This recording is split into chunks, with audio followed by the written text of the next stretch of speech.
depression, self-harm. When I was 12, I started cutting myself because my parents started arguing and I started getting bullied. Just everything going on in my life at the time was legit unbearable. So I started self-harming, thinking that it would help me escape from the worthlessness I felt.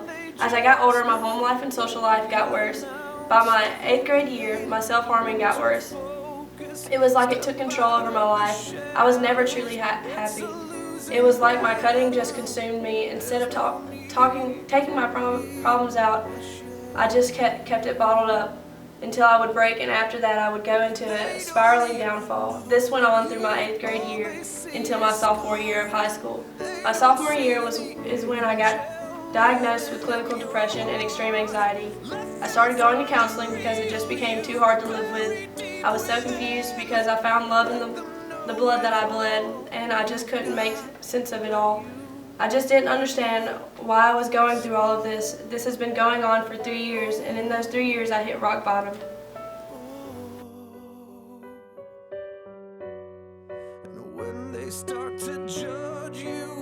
My name is Suicidal Depression. Growing up was hard. At the age of 10, I was sexually abused by my mom's boyfriend.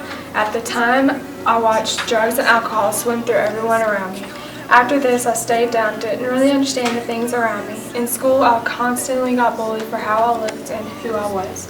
Words like ugly, weird, stupid, etc. ran through my life day after day. I started cutting when I was 12. The pain was a rush. I tried to paint with silver but ended with red. I felt worthless and felt like nothing mattered. And when I cut, it was a release. I wouldn't eat, but I hid as much as I could. I didn't want it to get worse, but the bullying.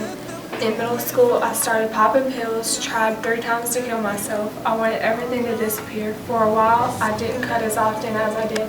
I stopped popping pills, but in high school, it got worse again. I tried to kill myself 2 more times because I couldn't take the life I had. Then in 2015, I had an accidental overdose because doctors had me on so many different medications.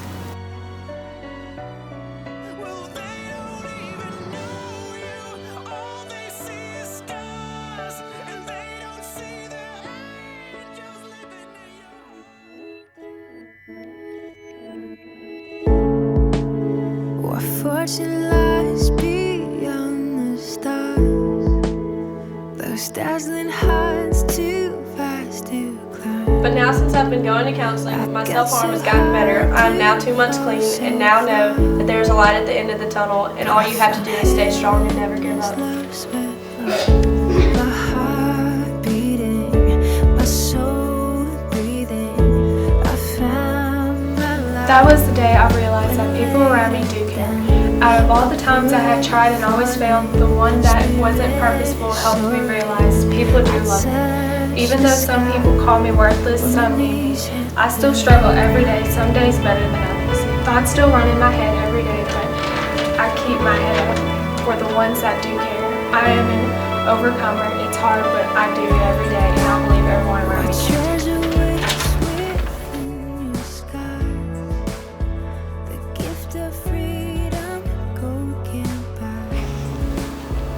There are 4 steps to preventing suicide. Step 1, promise not to do anything right now. Even though you're in a lot of pain right now, give yourself some distance between your thoughts and your actions. Make a promise to yourself, I will wait 24 hours and I won't do anything drastic during that time. Thoughts and actions are 2 different things. Your suicidal thoughts do not have to become a reality.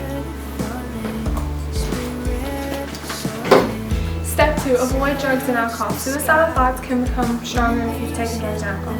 It is important to not take non-prescription drugs when you are feeling hopeless or thinking about suicide. Step 3, have hope. People do get through this. Even people who feel as badly as you are feeling now manage to survive these feelings.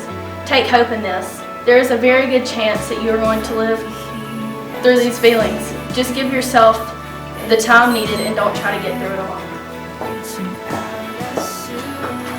Step 4, don't keep these suicidal feelings to yourself.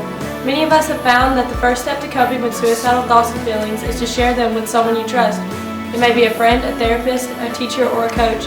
Find someone you trust and let them know how bad things are. Don't let fear, shame, or embarrassment prevent you from seeking help. We all encourage you to rise above and stay strong.